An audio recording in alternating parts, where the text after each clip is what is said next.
Who told you that you could sit with the attorneys? I'm not a defendant, Your Honor. I'm observing. Whitmore's eyes dragged over her. Slow. Observing. He almost laughed.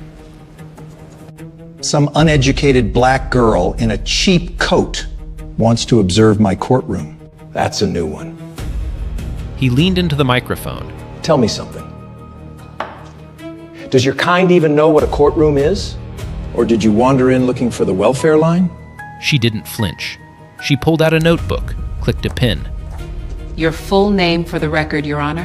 His knuckles went white around the gavel. Get this animal out of my courtroom before she stinks up the bench. 40 people heard him. Not one moved. Not one spoke. She kept writing. Harold Whitmore had 22 years on that bench.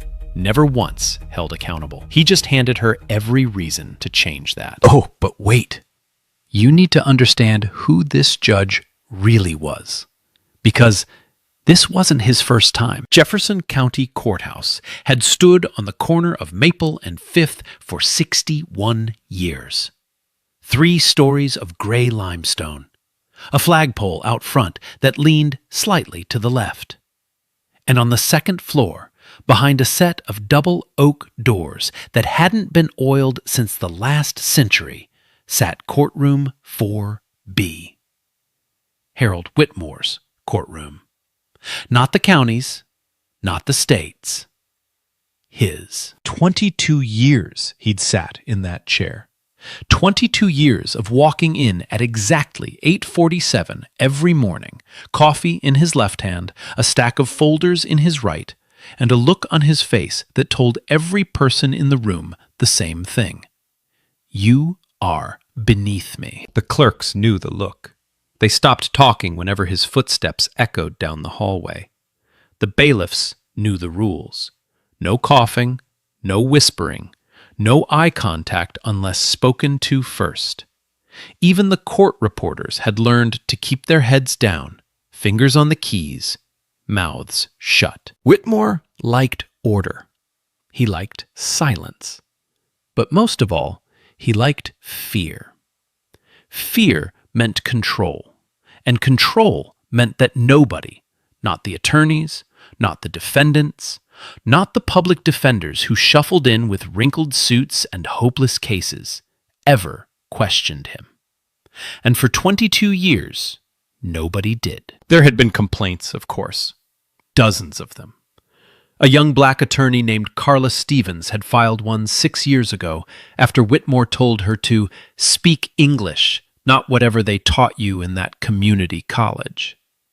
She withdrew the complaint 3 weeks later. No one knew why. No one asked. A public defender named Thomas Grant had tried to escalate a pattern of racial bias to the Judicial Review Board in 2019.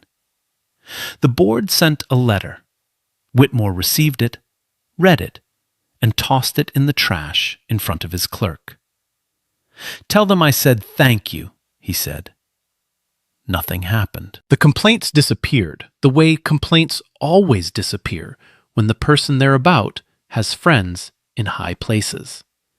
Whitmore played golf with Senator Aldridge. He had dinner once a month with Chief Justice Pemberton. He donated to the right campaigns, attended the right fundraisers, and sat on the right boards. He was untouchable. And he knew it. That knowledge had done something to him over the years.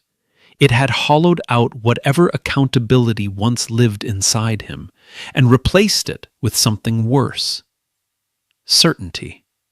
The certainty that he was always right, that his judgment was final, that the people who stood before him were not citizens deserving fair treatment, but subjects in his kingdom. His clerks had a nickname for Courtroom 4B. They never said it out loud, but they all knew it. The throne room. There was one more thing about Whitmore that the people in his courtroom knew, but never discussed. He treated defendants differently, depending on what they looked like. It wasn't subtle. A white college student caught with cocaine would get probation and a lecture about potential. A black father caught with half the amount would get 18 months and a comment about personal responsibility. The pattern was there for anyone willing to see it, but seeing it meant acknowledging it. And acknowledging it meant doing something about it. And doing something about it meant going up against a man who had the power to ruin your career with a single phone call. So nobody saw it. On the morning of October 14th, Harold Whitmore arrived at the courthouse at his usual time. He parked in his reserved spot, the one closest to the side entrance, the one with Judge Whitmore stenciled in white paint that he'd had retouched every spring. He was in a bad mood. His docket was packed. 3 drug possession cases, a domestic dispute, a parole violation, and a civil rights complaint he'd been trying to dismiss for 2 months. His coffee was lukewarm. His back ached from the new mattress his wife had insisted on buying, and the weather had turned cold in a way that made his knees stiff. He walked through the side door, nodded once at the bailiff, didn't say good morning, never did. The courtroom was already filling. Attorneys shuffled papers. Families sat in the gallery with hollow eyes and clasped hands. A few reporters from the local paper occupied the back row, notebooks open, pens ready. And in the second row, directly behind the bar partition, sat a woman he had never seen before. She was black, mid-40s, simple navy coat, white blouse underneath. No briefcase, no legal pad, no badge clipped to her lapel. She sat with her back straight and her hands folded in her lap, looking at the bench the way a building inspector looks at a foundation. Not with curiosity, with assessment. Whitmore noticed her the moment he stepped onto the platform.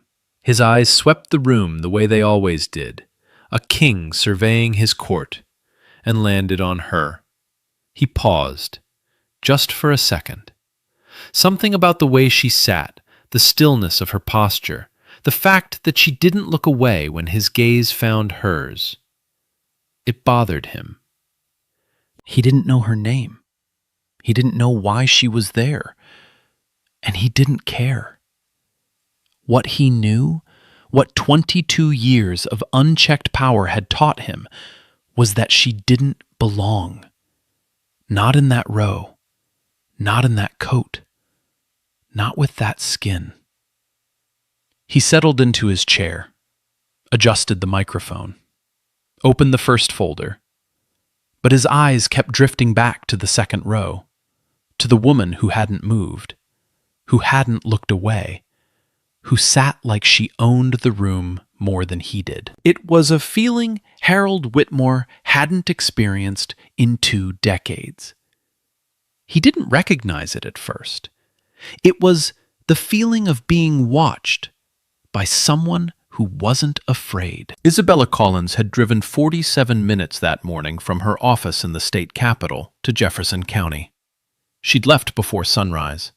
No driver, no assistant, no security detail. Just her, a thermos of black coffee, and a manila folder on the passenger seat, thick with complaints she'd been reading for the past 3 months. 17 formal grievances, 9 informal letters, 4 anonymous tips, all pointing to the same courtroom, all pointing to the same name, Harold Whitmore. She'd read every single one. Some were written in legal language, precise, detached, clinical.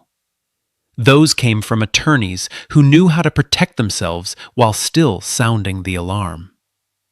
But the others, the ones from defendants and their families, those were different. One was from a woman named Denise Holloway, whose son had been sentenced to 18 months for a first-time misdemeanor. In her letter, she described how Whitmore had looked at her boy and said, "Another one for the system. At least you'll get 3 meals a day." Denise wrote that her son was 19, that he'd been accepted to community college, that the judge never once opened his file before handing down the sentence. Another came from a public defender who asked to remain anonymous.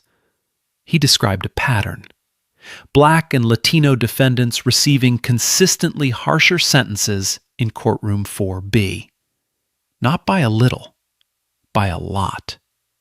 First-time offenders getting maximum penalties. Bail set at amounts designed to be unpayable. Continuances denied without explanation. And always, always, the comments. Small, cutting remarks that never quite crossed the line into something actionable. Until they did. And when they did, nobody was recording. A third letter had come from a 26-year-old attorney named Patricia Wells. She had appeared before Whitmore for the first time on a pro bono domestic violence case. He interrupted her opening statement to ask if she'd borrowed that suit from her mother.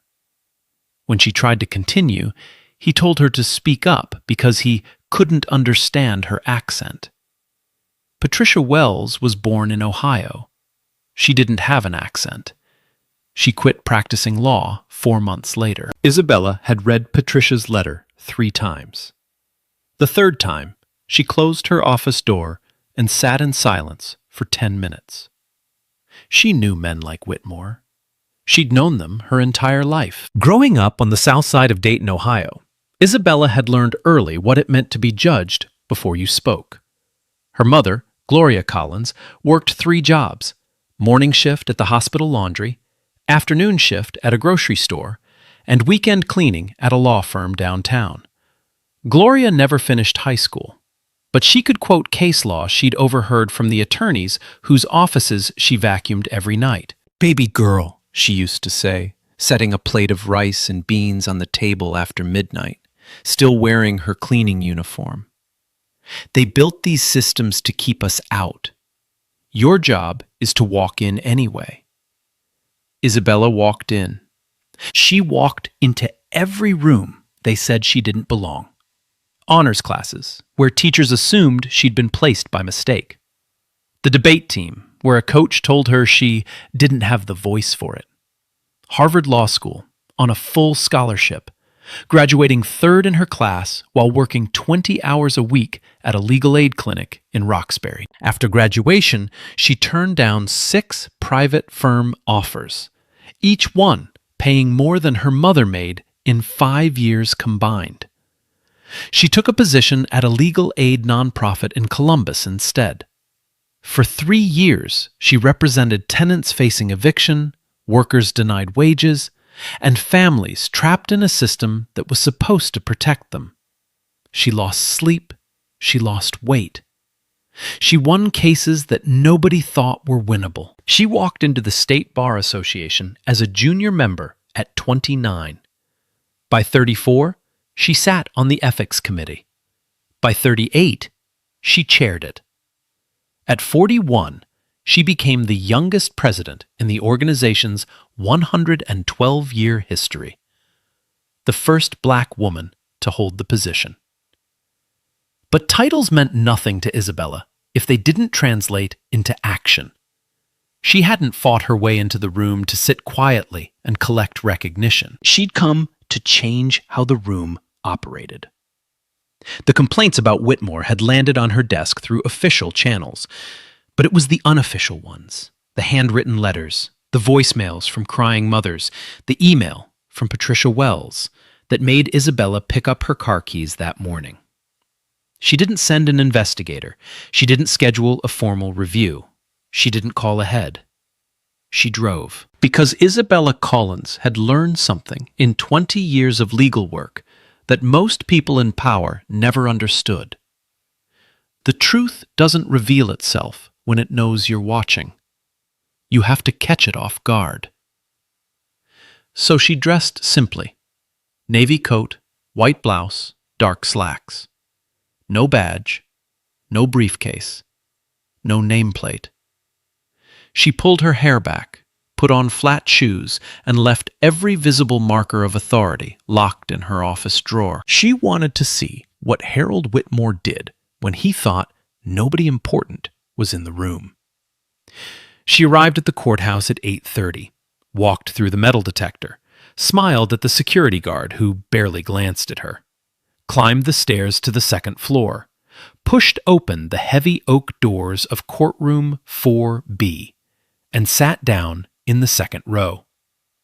She opened her notebook to a fresh page, wrote the date at the top, drew a single line underneath it, and waited.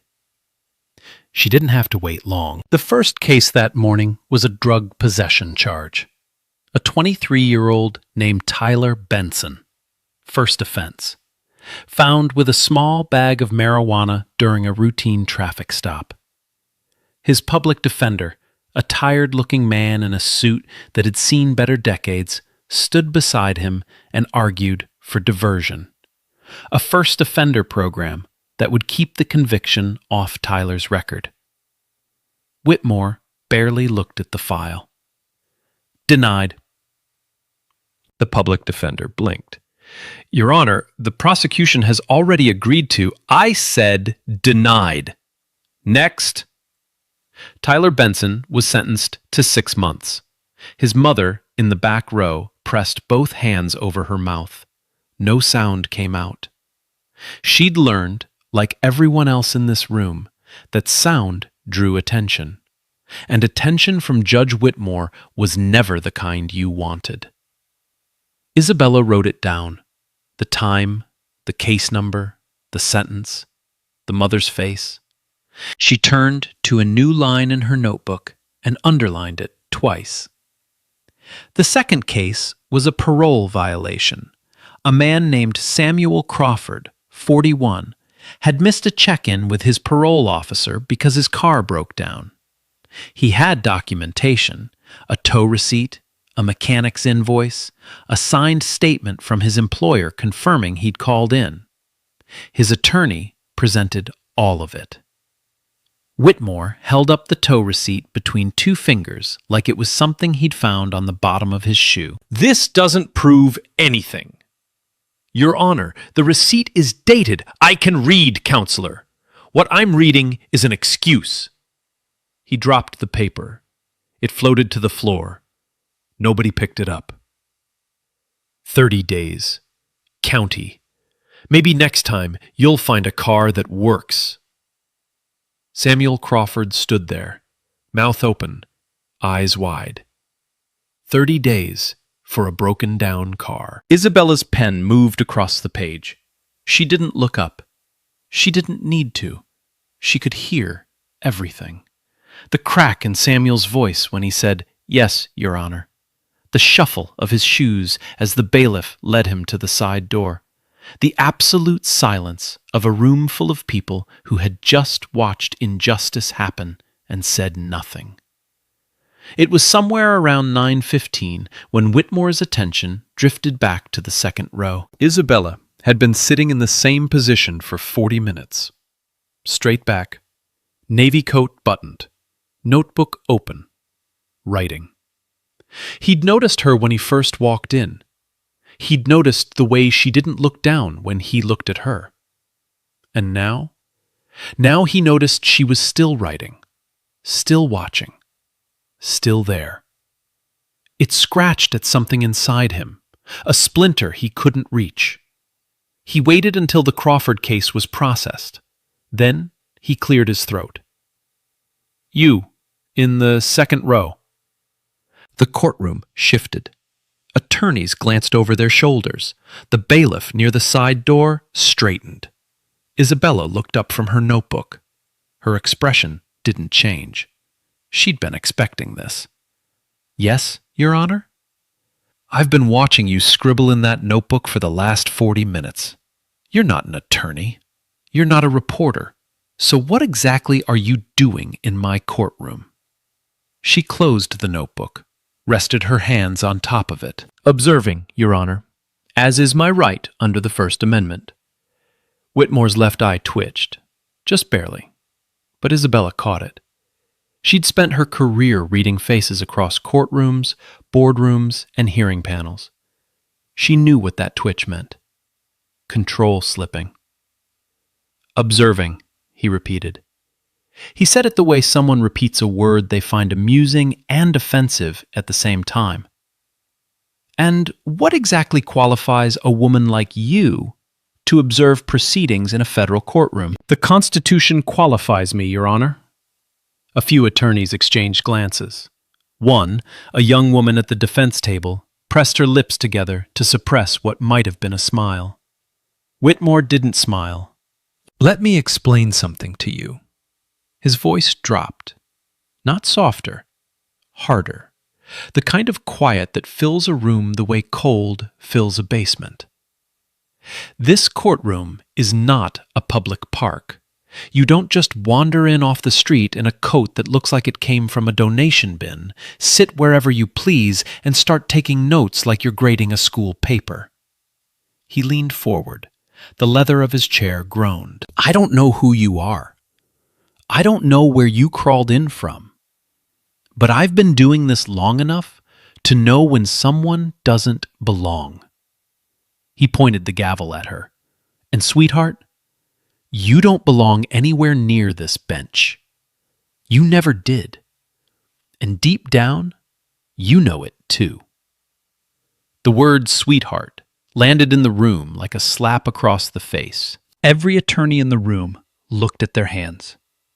The court reporter's fingers froze above the keys.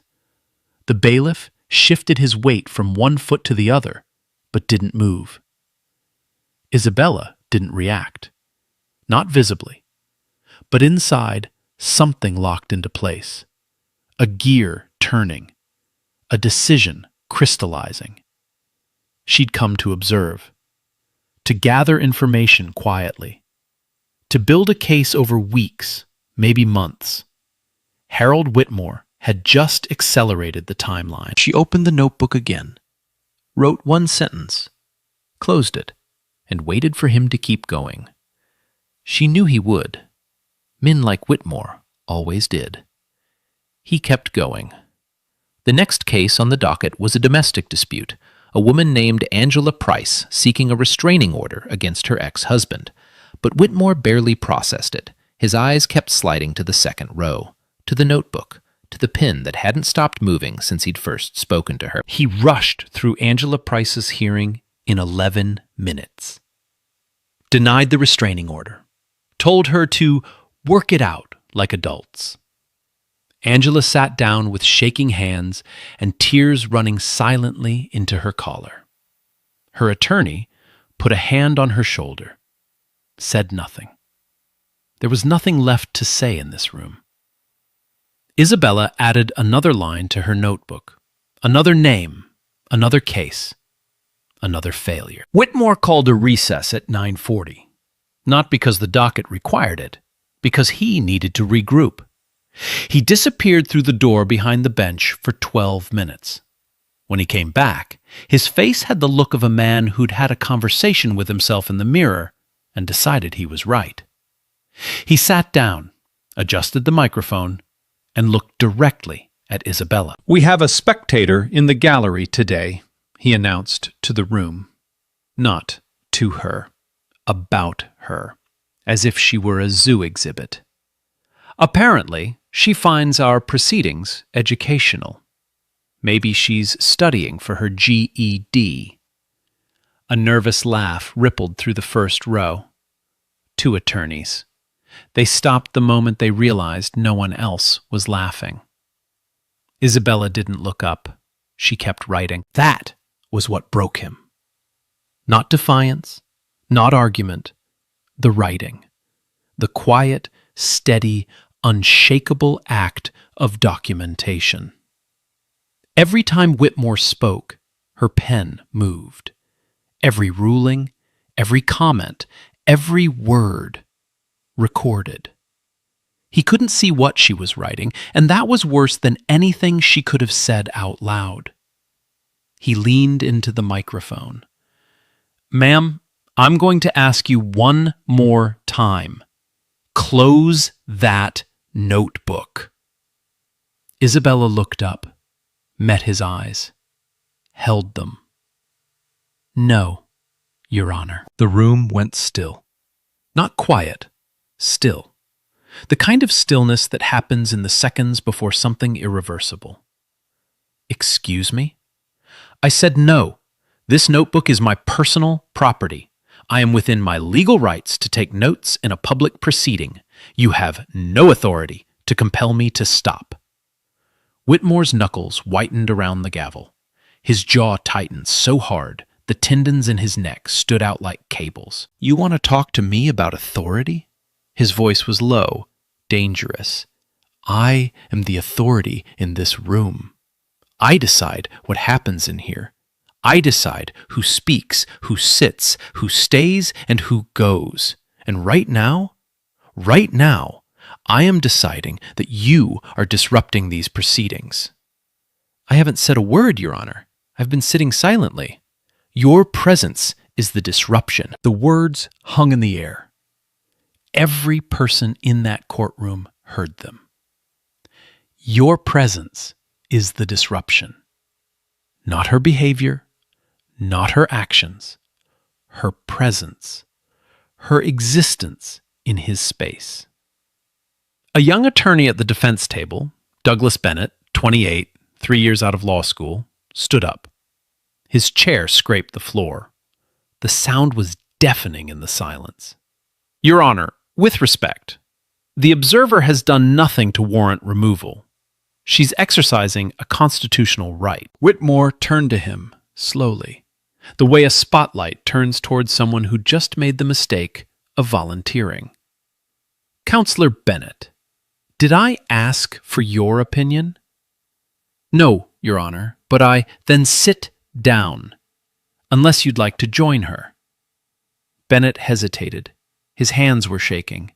He looked at Isabella, just for a second, and she gave him the smallest nod, almost invisible. It said, I see you. It's okay. Sit down. He sat. Whitmore turned back to Isabella. His face had gone past red into something darker, something that had been building for 22 years behind that bench. The rage of a man who had never been told no in his own kingdom and could not process the experience.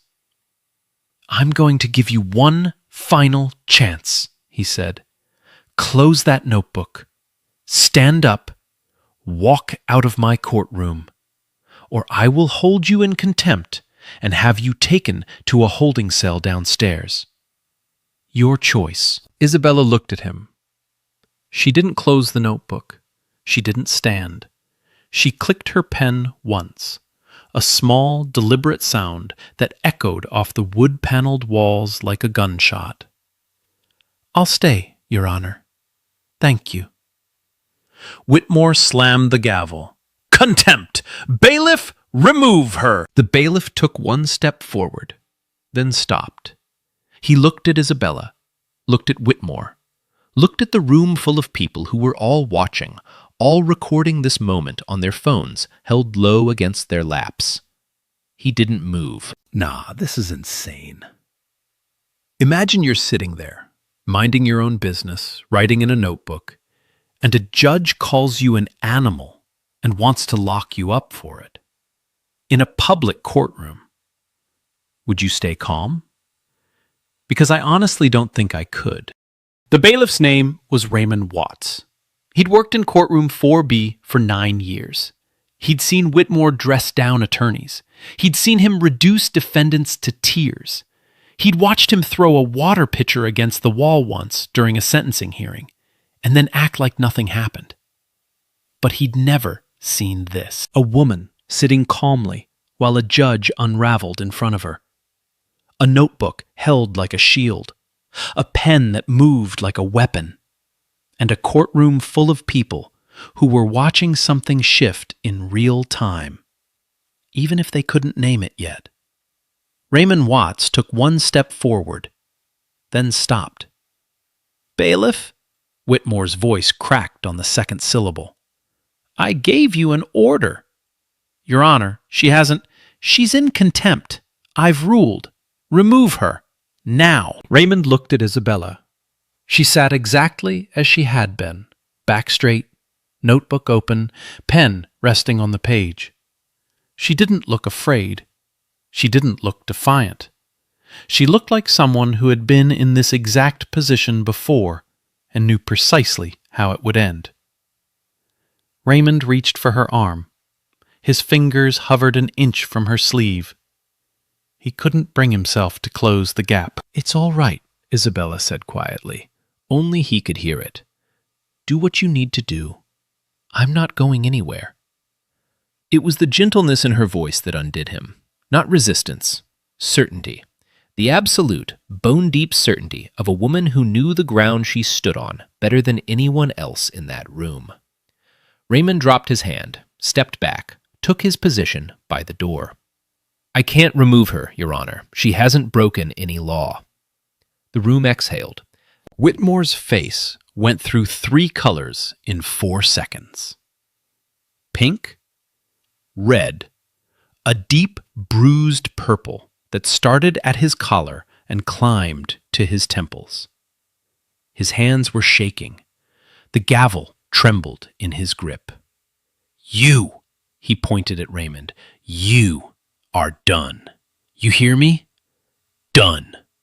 I'll have your badge before lunch." Then he turned back to Isabella. And this was the moment, the exact second where Harold Whitmore's 22-year career began to end. Not because of what Isabella did, but because of what he chose to do next. He stood up. In 22 years on the bench, Harold Whitmore had never stood during a session. It was a point of pride.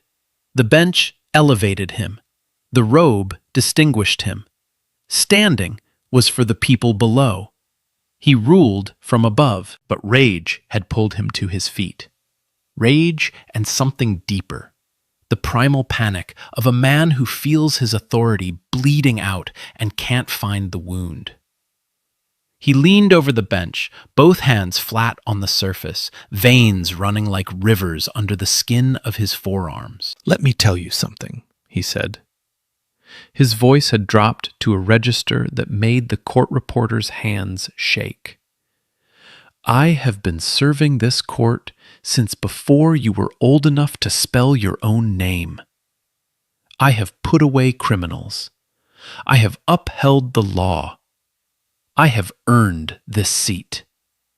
And you, some random black woman off the street with a $10 notebook, think you can sit in my courtroom and judge me?"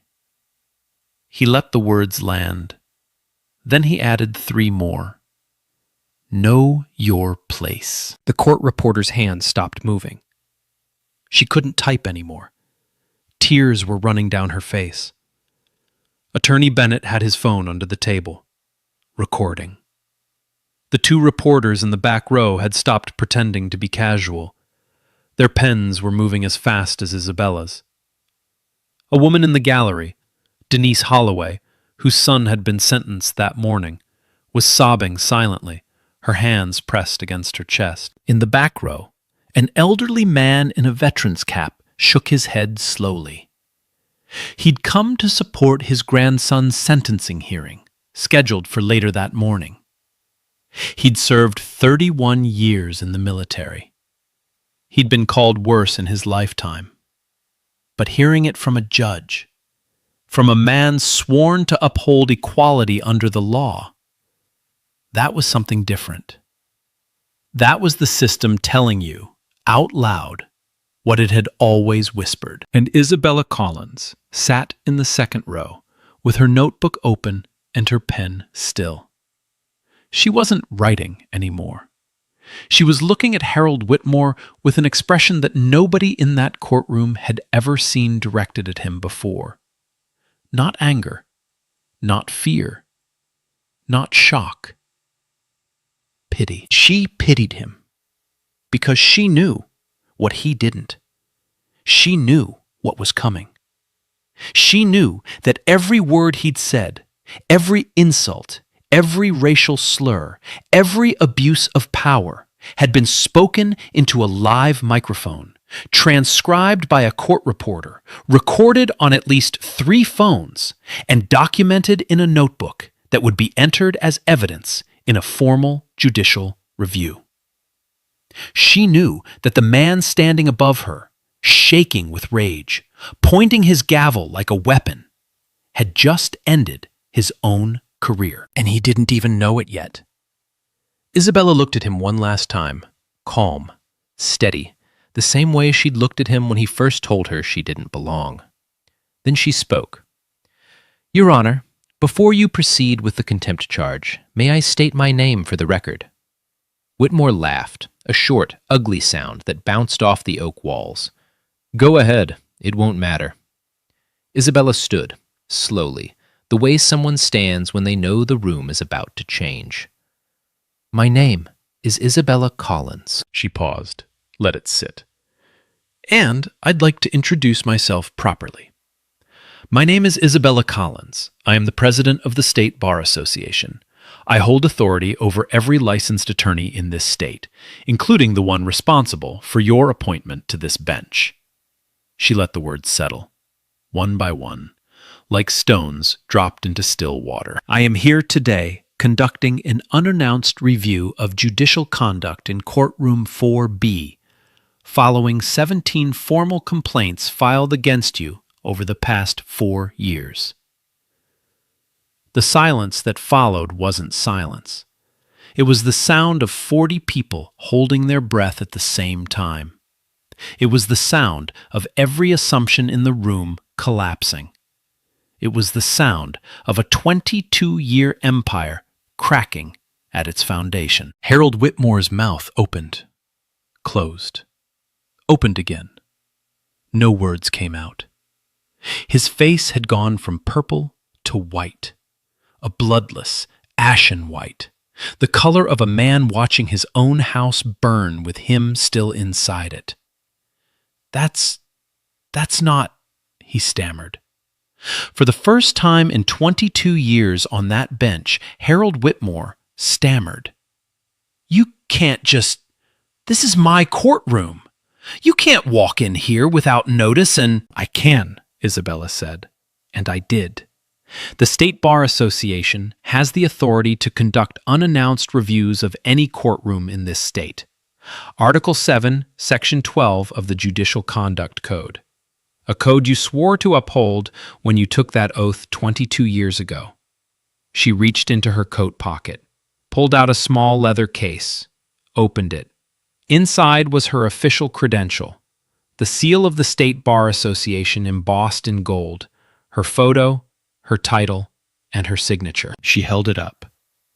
Not for Whitmore, for the room. "Let me tell you what I observed this morning."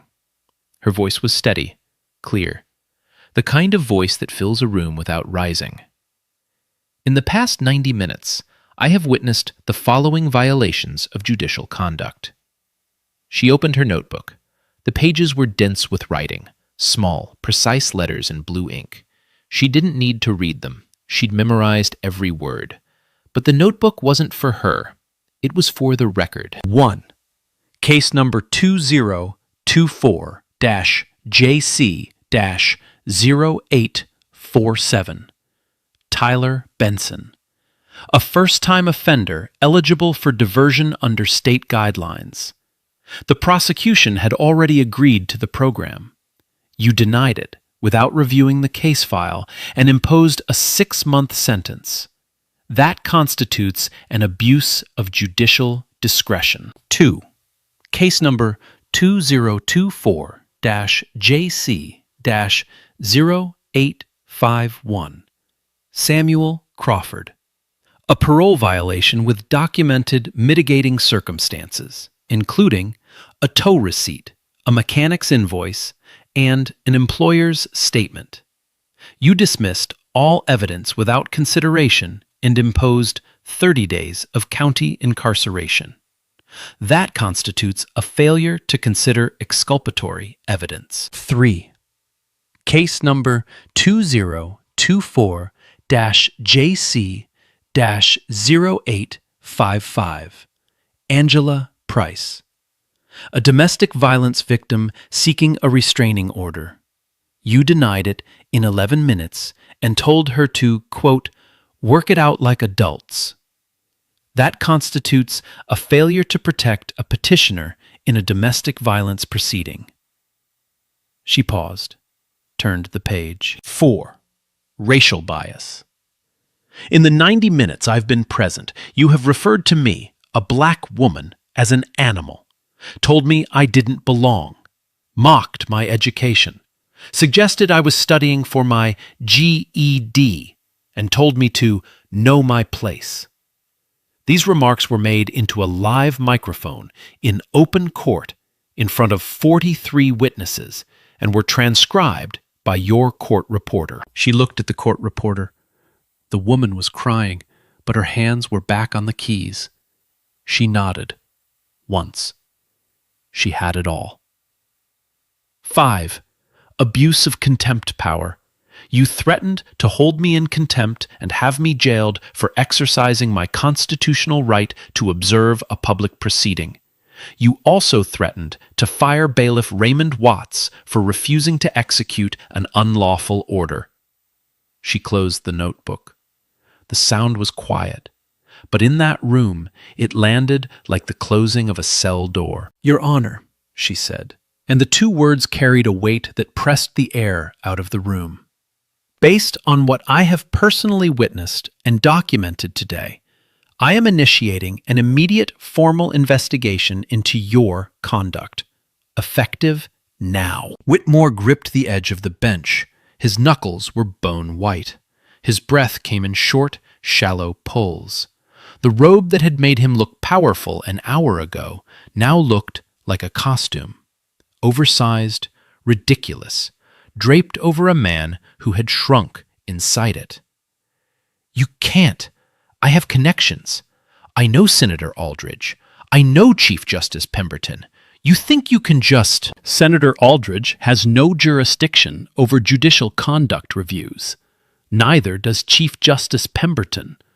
The Bar Association operates independently. That's the whole point. She let it land. But I want to be clear about something. Isabella stepped into the center aisle. She wasn't behind the bar partition anymore. She was standing in the open, between the gallery and the bench, in the space where attorneys stood to argue their cases. This investigation isn't personal. I didn't come here to embarrass you. I came here to protect the people who stand in front of you every day. The people you were sworn to serve. The people whose lives you've been treating like inconveniences. She turned to the room, to the attorneys, to the families, to Angela Price, still shaking, to Denise Holloway, still crying, to Samuel Crawford's empty chair. I see you, she said, and I'm sorry it took this long. Attorney Douglas Bennett stood up, slowly. Then the young woman at the defense table. Then a man in the third row. Then Denise Holloway, still wiping her eyes. One by one they stood, not in applause, not in celebration, in recognition, in witness. Whitmore looked out at his courtroom, at the people who had feared him for 2 decades, who were now standing for someone else. He sat down heavily. The gavel slipped from his hand and clattered to the floor. Nobody picked it up. The call was made at 10:47 that morning. Isabella walked out of courtroom 4B into the hallway, pulled her phone from her coat pocket, and dialed the direct line to the State Bar Association's Office of Judicial Discipline. She spoke for 4 minutes and 30 seconds. She gave dates, case numbers, witness names, transcript confirmation. She requested an emergency session of the Judicial Review Panel. By noon, the order was signed. Judge Harold Whitmore was suspended from the bench, effective immediately. No cases, no hearings, no access to courtroom 4B. His key card was deactivated by 1:15. His nameplate was removed from the door by 2 o'clock. The white stenciled letters in his parking spot were painted over before he even made it to his car. He stood in the parking lot at 2:22 in the afternoon, holding a cardboard box of personal items, his coffee mug, a framed photo with Senator Aldridge, a leather-bound copy of the Constitution he kept on his desk, and stared at the blank gray rectangle where his name used to be. For the first time in 22 years, Harold Whitmore had no courtroom. The news broke that evening. A local reporter named Janet Chapman had been in the gallery that morning. She'd been covering a routine docket story when everything changed. Her article, filed at 3 o'clock, published at 5 o'clock, was the first to carry the headline, "State Bar President Confronts Judge After Racial Abuse in Open Court." It was shared 400 times in the first hour. By nightfall, 3 cell phone videos surfaced. Different angles, different moments, but they all captured the same thing. Whitmore's voice, amplified by the courtroom microphone, saying the words that would define the end of his career. Know your place. The video with those 3 words reached 2 million views in 48 hours. Then, the floodgates opened. Former defendants came forward. Families who'd sat in that gallery for years and never said a word because they believed no one would listen. Attorneys who had filed complaints that went nowhere. Court staff who had witnessed things they'd been too afraid to report. Carla Stevens, the attorney who'd withdrawn her complaint 6 years earlier, gave a televised interview. She explained why she'd withdrawn it. Whitmore had called her supervising partner and suggested that her attitude problem might reflect poorly on the firm. She was told to drop it or find a new job. She dropped it. Thomas Grant, the public defender who tried to flag the pattern in 2019, released the data he'd been compiling for 5 years. Exposed side by side, the numbers were staggering. Black defendants in courtroom 4B received sentences averaging 42% longer than white defendants charged with identical offenses. Latino defendants received sentences 31% longer. The disparity wasn't a suspicion anymore. It was arithmetic. The Judicial Review Panel convened 11 days after Isabella's visit. The hearing lasted 3 days. 14 witnesses testified. The court reporter from courtroom 4B, a woman named Ellen Torres, read her transcript aloud. Her voice shook, but she read every word, every insult, every order, every silence from the people who watched and said nothing. On the 3rd day, the panel voted unanimously. Harold Whitmore was formally removed from the bench. His law license was suspended pending further review. A referral was made to the state attorney general's office to investigate potential civil rights violations spanning his entire tenure. Senator Aldridge released a statement distancing himself. Chief Justice Pemberton issued a formal apology on behalf of the judiciary. The golf games stopped. The dinner invitations dried up. The fundraiser seats were quietly reassigned. The kingdom was gone. Isabella held a press conference the following morning. She stood behind a podium in the State Bar Association's headquarters. The room was packed. Cameras from 6 stations, reporters from national outlets. She wore the same navy coat. She didn't celebrate. She didn't gloat. She didn't mention Whitmore's name once. "This isn't about one judge," she said. "This is about a system that allowed one judge to operate unchecked for 22 years. That's the failure. Not one man's prejudice, but an entire structure's tolerance of it." She announced 3 immediate actions. First, A statewide audit of judicial conduct complaints, how they were filed, how they were processed, and how many had been buried. Second, the creation of an independent oversight body with the power to conduct unannounced courtroom reviews in every county. Third, a victims advocacy program for defendants and families who had been subjected to judicial misconduct. A reporter asked her how she felt when Whitmore called her an animal. Isabella paused, looked at the camera. I felt what every black woman in this country feels when someone with power tries to reduce her to less than human. I felt it. And then I kept writing. The room was silent for 3 full seconds. Then the questions resumed. But something had changed.